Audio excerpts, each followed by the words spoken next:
Hello, everyone, and welcome to the Cashflow Connections Real Estate Podcast. I'm your host, Tyler Lyons, and I'm very excited for the guest that we have here today. He's a visionary physician and serial entrepreneur known for his exceptional contributions in both medicine and business. And with over $250 million in real estate and business transactions under his belt, his expertise spans multiple asset classes, allowing him to consistently achieve successful outcomes. Danny Bramer, welcome to the show. Hey, thanks for having me on, Tyler. I really appreciate it, man. And thank you for pouring into education like you do through your podcast and ASIM Capital. And I'm also a member of Raise Masters, so a little shout out there. So I've been a direct beneficiary of your expertise, and I've seen firsthand how you put time into helping others. So I appreciate that. Yeah, thanks for having Thanks. me. Thanks, Danny. Yeah, I really appreciate that. It's definitely a labor of love, and a lot of hard work and effort goes into it. So the kind words are very much appreciated. And I'm really excited to jump in with you here today as well, because you've got a background that's interesting, inspiring, all of the above. So really excited to hear your story here today, Danny. And to get things kicked off, I'd like to hear just a little bit about your personal journey and a little bit about your background. Tell us a little bit Yeah. about growing up and just maybe how your parents had an influence over you and the way that you kind of operate and view the world. Absolutely. Yeah. So I'm a physician by training, an entrepreneur for a living for many years now. I've been as you said, a business owner, a real estate investor for over 2 decades now, gaining expertise in a lot of different assets and stuff like that. But my story to real estate is a bit convoluted. My dad was a builder in the 70s when interest rates were sky high and we didn't have a whole lot of means growing up. I was the youngest of seven. So there were nine of us living in a pretty small house, but what we didn't have in means, my dad made up in like, I'd say the things that he imparted to us, right? So he always believed in hard work and character and honesty and integrity. And, he and my mom walked those things out every day of their life. And they really instilled those qualities, I feel anyway, into all of the siblings. So, I really didn't know what I wanted to do when I grew up, but because the way my parents were, I knew that I wanted to be involved in helping people because, whether it was through our church or through other organizations, my parents were always super generous with their time and their finances, what little finances that they had. And then fast forward to my first mission trip out of the country, and I was absolutely hooked, and I realized that medicine was where I wanted to be. So I went back to medical school a little later in life. Actually, my first taste of the possibilities of real estate was when I used single family rentals and flipping some homes to help pay for medical school. Oh, wow. Um, so after residency, I had an unbelievable job living in the dream state of Alaska. Quite literally, it's my favorite place on the planet still. I've been a lot of different places, but I absolutely love Alaska. And I was a partner in an anesthesia practice. I'm an anesthesiologist by training, and four great kids, amazing wife, and life was really good. And then what started as kind of a floater in my vision while I was balancing my checkbook quickly turned into something that was going to really change the course of mine and my family's life pretty much forever.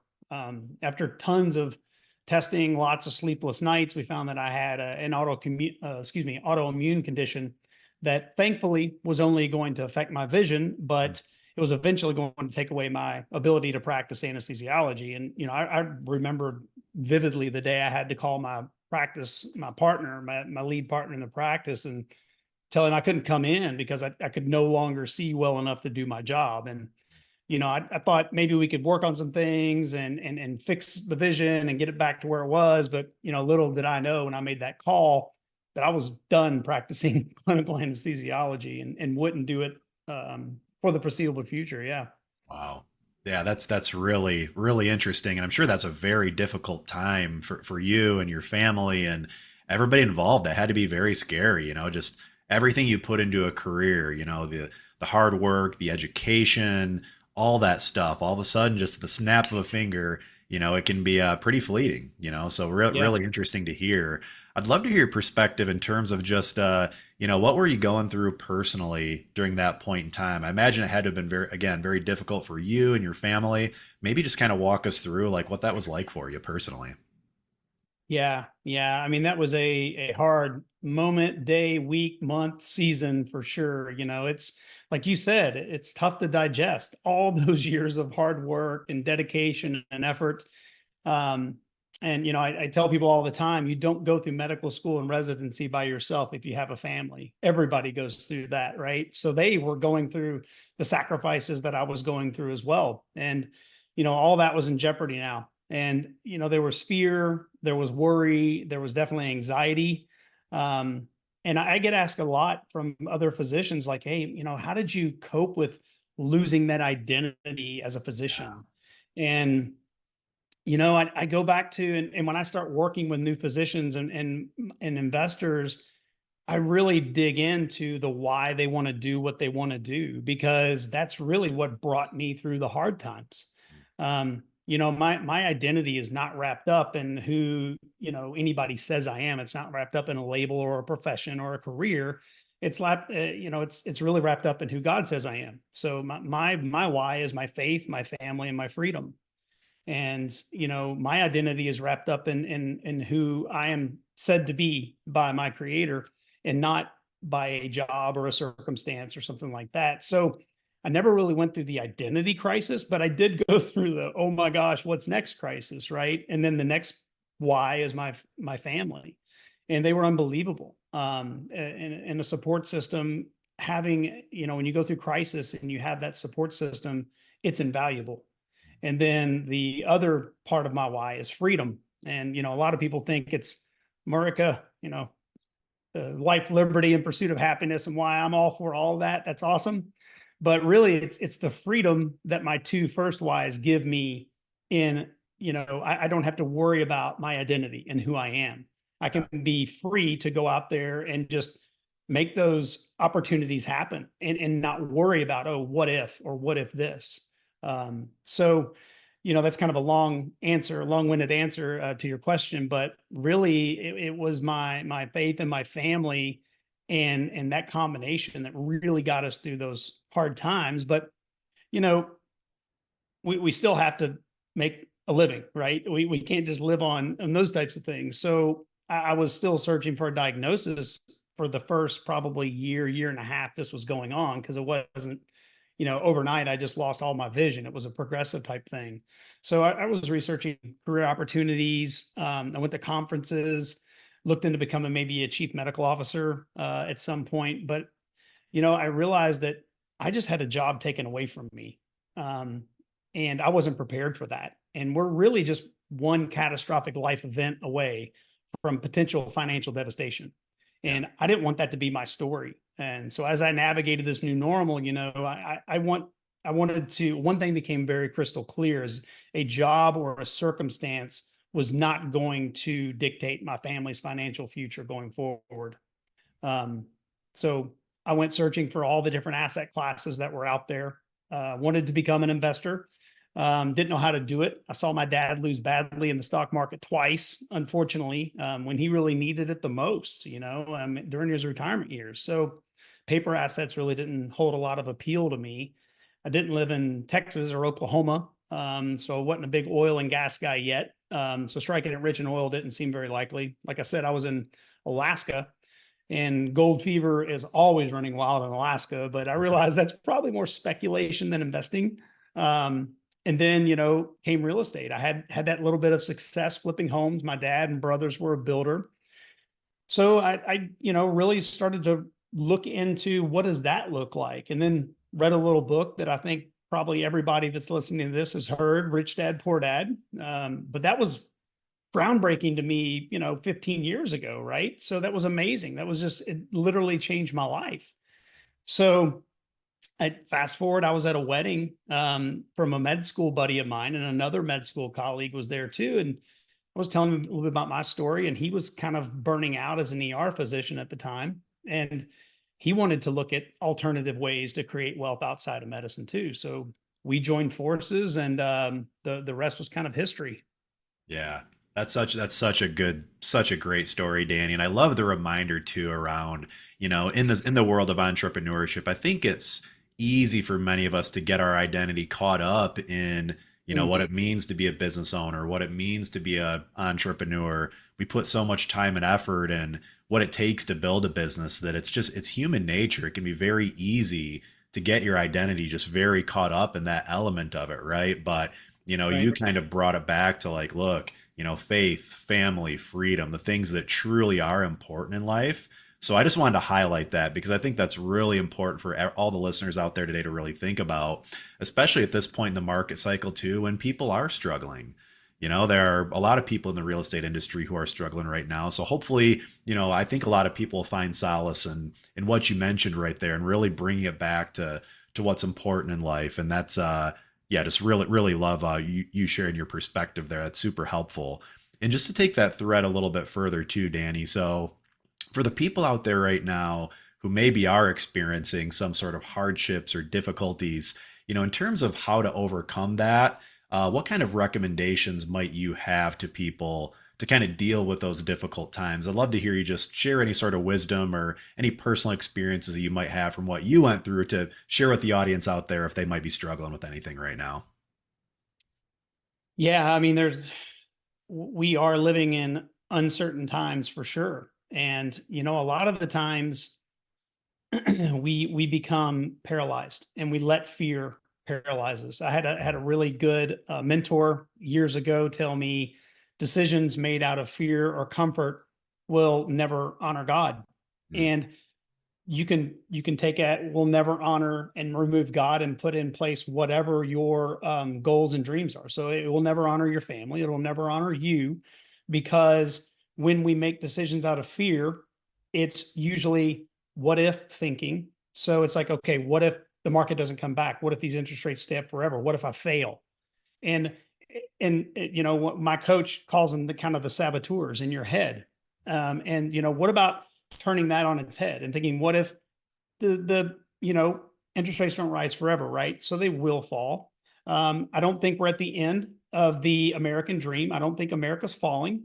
Call me an optimist, call me a idealist, but I think I'm kind of a realist. So I think I would encourage people to think of the sage in your head rather than the saboteur in your head, because we can get really dark really quick. And the next is comfort.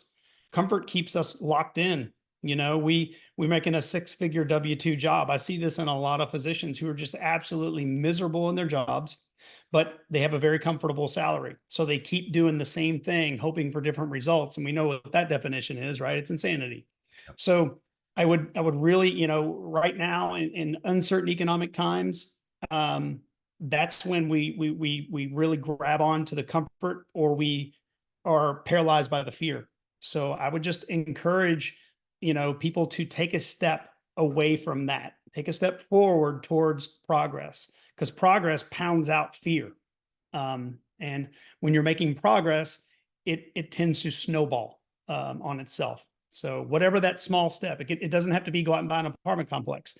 It could be read an inspirational book or commit 20 minutes a day to meditation, whatever it may be. Do something different to get yourself out of that thinking for sure. definitely. Yeah. And progress, like you said, it snowballs. Progress starts to breed confidence, and that confidence Mm, starts to snowball. And before you know it, you look back a few years later and it's like, holy cow, I'm in a completely different place now because you kind of took that step and, put yourself out there. So really good advice there, Danny. I love that. And kind of back to the conversation, then you started taking a look at real estate. You read mm. the little purple book. You started to kind of get your mind around what it might look like to get into the world of real estate. Where did you go from there? Well, I always, being a doctor, I always equate things back to my training. So as a lot of physicians know who are listening, we learn a ton in med school, right? Every there's lots of benefit to medical school, but you're not ready to come out and practice as a doctor out of medical school. We really hone our craft during residency. So my business partner and I, we sought out, and this was a long time ago, so it was really hard to find people online who would be willing to mentor us. And we were specifically interested in multifamily. So we wanted to find people who were best in class, who were willing to open their book of business to us and teach us everything they knew and really mentor us. And, we found them, and we paid them for that. And then, probably 9 to 11 months into that internship, if you will, I call it my real estate residency. we bought our first 3 apartment complexes. So we got 3 different assets under contract with 3 different banks, all within the span of about a month of each other, and went from 0 to probably, I don't know, 315 units within about a month. So we were really off to the races. But most importantly, I guess I was able to replace my income as a physician within about 15 months of buying our first apartment complex. So that was definitely proof of concept for me that real estate was the way that the top 1% either make, grow, or maintain their wealth. And I guess more importantly, it proved it to my wife. Right. So that was important, right? So I mean, I'm not going to say that that would be every physician's path. We were working diligently, feverishly, 100% of our time. We're going towards this.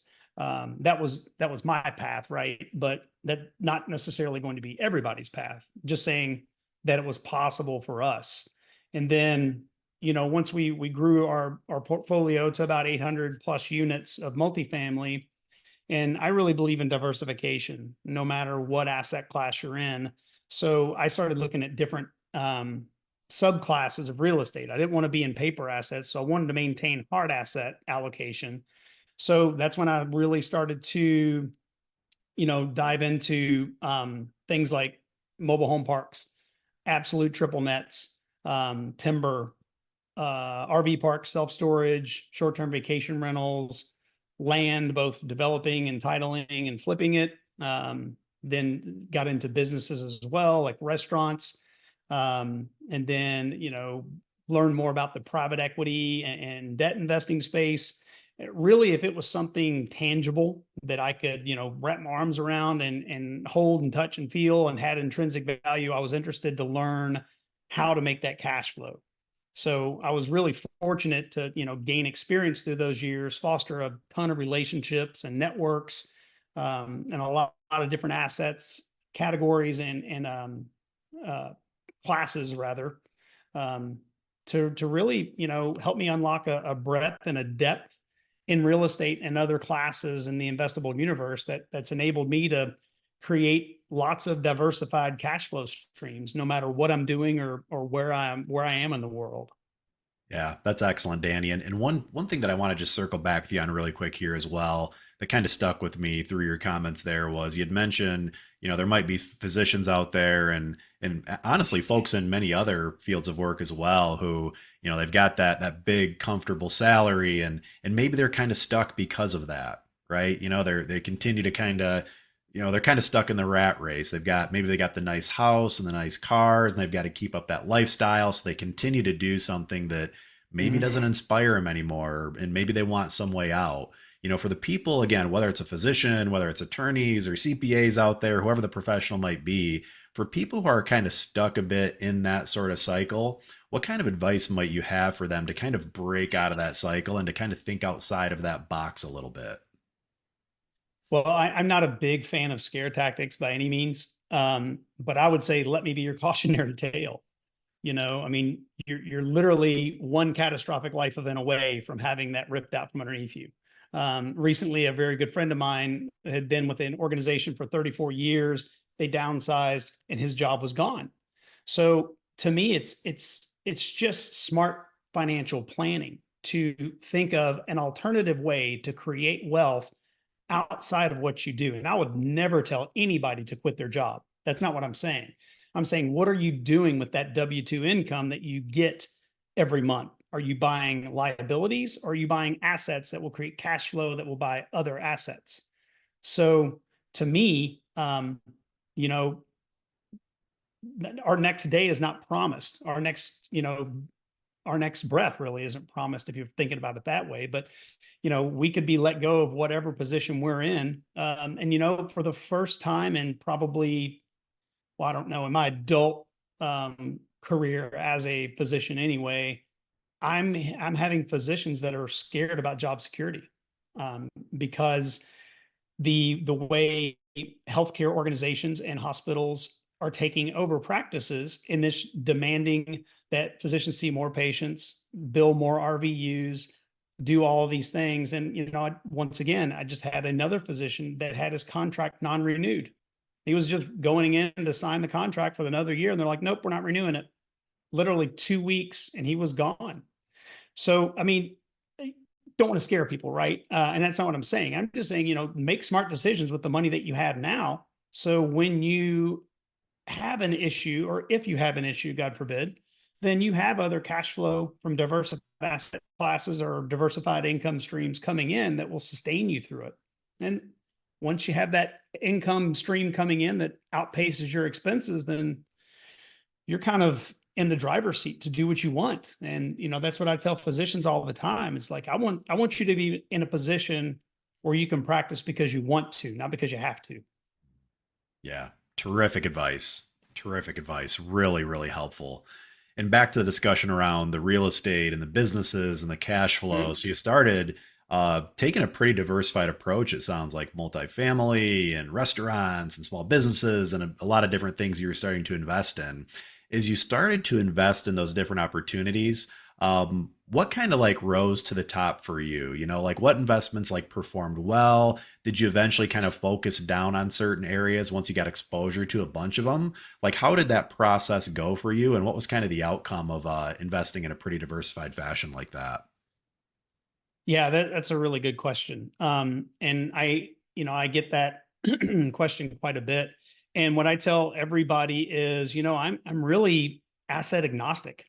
Um, So I don't really, if I have my parameters, right, my investment criteria, and if I can create cash flow, drive appreciation, get really good tax advantages, then I'm interested. Right now I'm a big fan of RV parks and mobile home parks and car washes.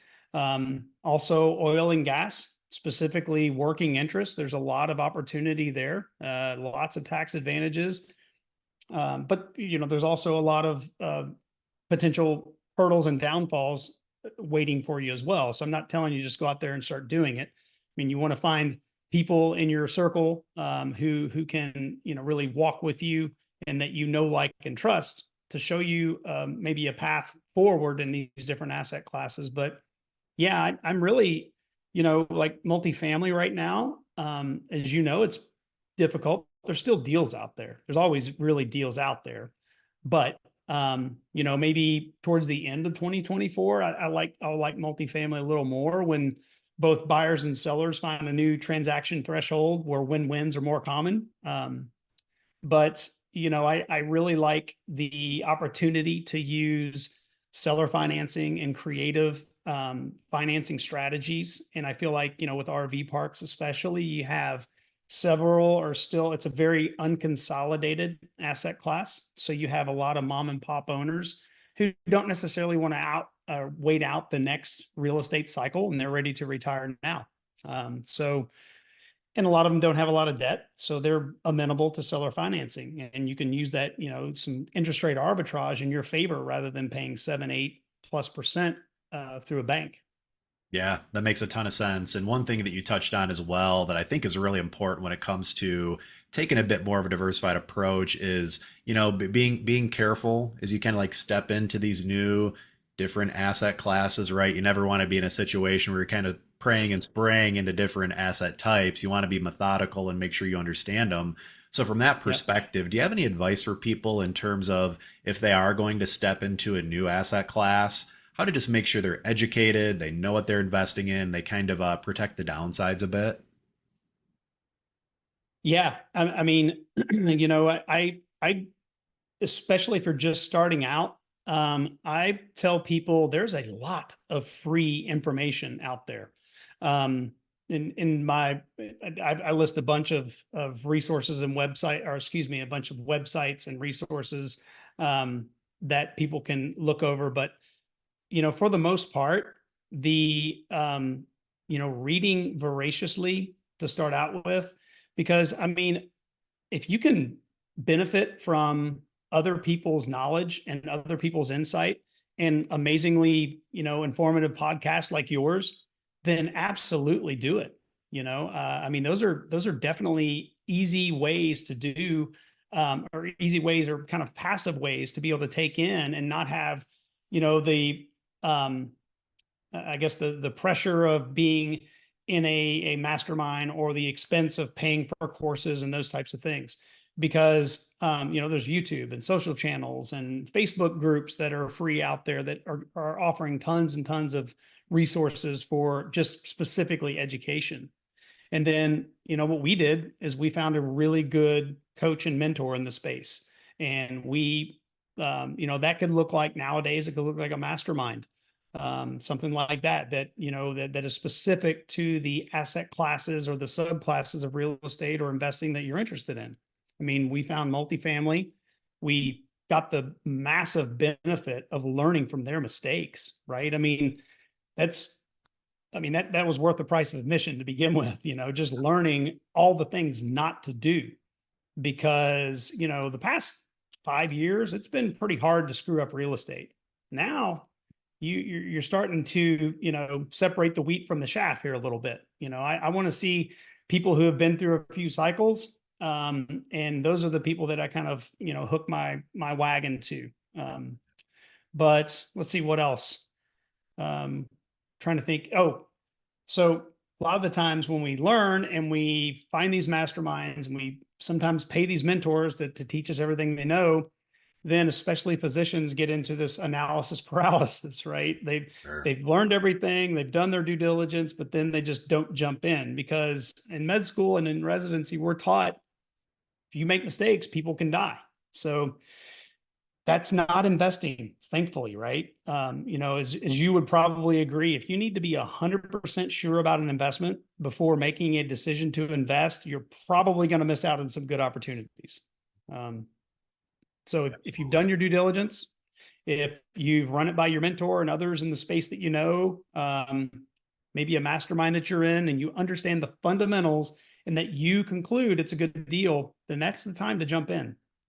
You don't have to spend everything you own on your first deal, but I think where our funds go, our mind and our efforts and our energy goes. So I use, when I'm first looking at a new asset class, I may dip my toe in it a little bit rather than jumping in full fledged. And it really helps me to learn the asset class much better if I have something working in there. It kind of forces me to learn the asset class much better than if I were, just passively investing. Makes sense. Yeah, that little bit of extra skin in the game that can definitely be a bit of a differentiator. But yeah, all great points there, and all really helpful when it comes to your ideas there. Mentors and masterminds. There are so many resources out there these days where if you do want to potentially pursue a different asset class, there's plenty of ways that you can educate yourself and kind of protect your downsides there. And as we kind of move to the next phase of the conversation here, Danny, I do want to talk a bit about your philanthropy and mission work as well, because I think that's really interesting, really inspiring. Because in fact, you have a move that's coming up pretty soon here, right? So I'll turn the mic back over to you. I'd love to hear a little bit more about what you got going on. Yeah, we are. I mentioned earlier that our first mission trip was Honduras. Well, I don't know if I even said that, but it was a Honduras in the late 90s. And man, I was just absolutely blown away. I grew up what I thought was low middle class. We didn't have a lot, but I never really had to worry about food Yeah. insecurity. But, I was just blown away when I saw the poverty and the depravity and the way people had to live. And I knew I couldn't just sit by and do nothing. So that was really the first time I experienced anything like that. And, that experience in no small part prompted me to go back to medical school. Um, Now, during medical school, we were still active in missions. We served on nonprofits. I was one of the founders of a medical dental mission that went down to Honduras, and then also served in different mission organizations throughout residency as well. And, when I started having issues with my vision, I was really concerned that I couldn't be as effective in missions as I had hoped. But as things would happen, it was just the opposite that turned out to be true. Was able to get a postgraduate certificate from the London School of Hygiene, Tropical Medicine, and in global health. And that really opened a ton of doors to serve in ways I never thought possible. And then I was able to participate in a lot of cool work in Africa with anesthesia training, and then Nigeria as well. We were in a part of a ministry that focused on like the four pillars, like economic, healthcare, agriculture, and education. And I've also had the privilege of taking part in building an educational program for the people of Myanmar. or Burma, as most people probably would know it better, and which we are leaving the U.S. to go serve with for the next year. So yeah, all of these are, they're not one-off endeavors. I think long-standing relationships are really and focusing on building human capacity by training and working with rather than going and doing for. I think when you raise up human capacity, you build something that far exceeds your life cycle, right? And we're all going to leave this earth at some point. So how are we going to leave it? Are we going to leave it better than when we showed up, or are we going to, not make that difference? So real quick, Earth Mission is a training organization. Basically, it's a nonprofit, and they started an accredited physician assistant training program in Burma, and they train students who are from the surrounding area, so from Burma, to stay in Burma, and then they go back and serve their local communities for at least 5 years afterwards. So it's a 10-year commitment these young men and women are making. And most of the graduates that we've had, we haven't had any finish their 5-year commitment, but most of their 5-year commitments are in the villages in which they came from. So, and they're also getting degrees from their health department, their authority there. So it's really just an honor and a privilege to be able to walk with these folks and just in some small way be able to help, because we always think that we have so much to give, but just I've probably been over there 7, 8 times before we actually made this decision to move, and I'm always just blown away about how much I learned from them. And it's usually the soft skills, right? It's like how to live well in community, how to truly serve each other, how to find joy in horrible circumstances. They've been in a 90-year civil war. They're in the middle of a military coup. COVID is still not eradicated over there, and yet they still find I still find them singing throughout the camp, or just the amazing, always trying to figure out how they can help you and how they can serve you and make you more comfortable. So I think that just others focused mentality is just so magnetic. And I mean, if people go over there, they'll see what I'm talking about. Yeah, really appreciate you sharing that, Danny. And like I said, I mean, it's really inspiring. I love what you're doing there, and yeah, really, really excited that you're able to share that with me and the audience here today. And it's one of those things where it doesn't take much, right, to really have an impact on the world and to create that kind of positive momentum, Hmm. for things in the world that are good. So really appreciate you sharing that. And as we start to kind of wind it down here too, Danny, I want to talk a little bit about your book as well, because you do have a Oh yeah. book that's going to be forthcoming. I see it over your right shoulder there. Let's talk a little about your book. Let's hear what it's going to be about, and also the forthcoming book launch. Yeah, so I mean, really, the Cashflow MD kind of came about by physicians just saying, how did you do what you did, and can you teach me, or can you show me some resources? And I really did want to do that, and so it started out with lunches and those types of things. And after gaining 40 pounds and having one-off conversations, I was like, okay, maybe I need to put a platform together. So I did that. And after putting the platform together, and then we have a fund as well, just giving people some actionables. Like we learned kind of a method of how I did things, and then give them the opportunity. So my fund is basically you're investing alongside me. I don't really, basically I just put my money in certain places, and then I invite people to invest with me. I don't necessarily um, invest in, or I don't invest investor dollars in deals that I'm not personally invested in first. So yeah, I mean, that kind of evolved, and I recently finished my book. It will be released in mid-September. It's called Cashflow Prescription, and it's been almost about 2.5, 3 years in the making, and it's written specifically for physician and healthcare providers, because that's what I am, and that's the majority of who my investors are. But it really applies to anyone trying to find financial freedom outside of their W-2 position. And it's kind of broken down into two parts, with the first discussing, I've kind of distilled down all the characteristics and activities that I did. And I kind of distilled them down to the 5 pillars of financial freedom that I call it. That's the first part, going through that.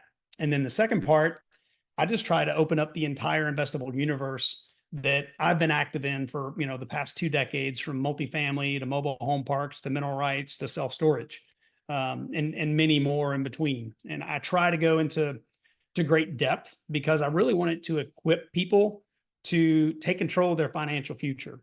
But I had to realize that can't put everything in the book. It was already 358 pages, and my publisher's like, "No, we can't make any more pages." So I developed an accompanying course as well for those wanting an even deeper dive into kind of the blocking and tackling if they wanted to do this on their own, and invest in alternative assets actively on their own. So the website is cashflowprescription.com.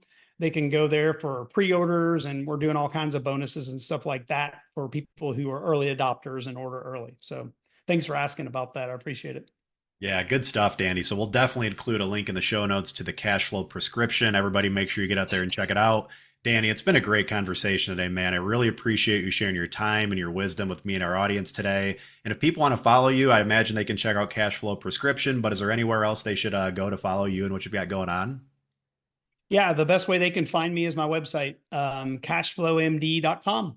We've got all of our resources and affiliate recommendations and lots of, we've got several ebooks on there that they can download. One of them's Dose of Diversification, and covers a lot of questions and answers that I get from physicians wanting to know more about what do we ask as far as real estate investing goes.